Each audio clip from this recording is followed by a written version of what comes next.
legislature. Jill, you know, on probably the most important vote, perhaps, of Senator Dillard's career, the pension reform bill. He had been supporting it all along the way up to the final vote when it passed.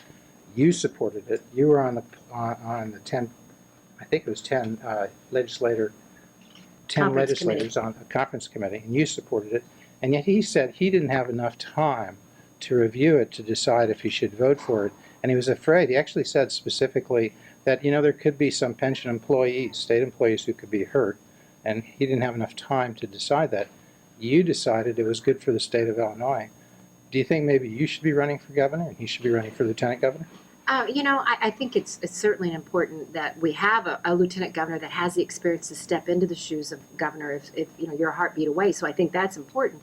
But, you know, being one of the 10-member conference committee member, we were given the task of crafting together a pension bill. And given that it had the highest unfunded liability in the nation, there is not a perfect solution. Certainly, Senator Dillard and I are very committed to making the pension system solvent and sustainable for the long term so that they're there for the people that rely on them, and that we give stability to our state budget so that those pension payments can be made. So the goal is the same. The means to get there we may have differed on. The bill was over 300 pages. I did not have any control over the process of which it was brought. I mean, that's certainly with the Senate President and Speaker Madigan at determining.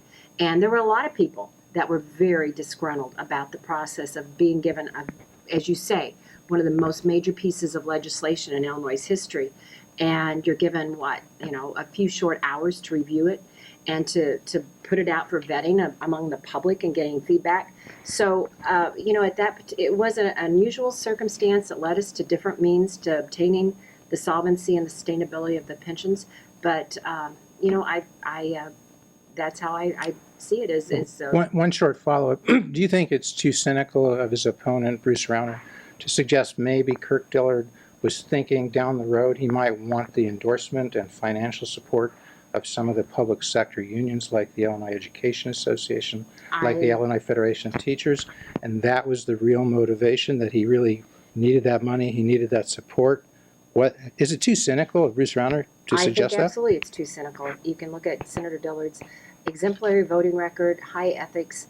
Yes, I totally believe. Would it have been wrong if he did that for that reason, if Senator Dillard in fact voted against that bill so he could get the endorsement of the teachers unions? In your view, would it have been wrong on Senator Dillard to do that?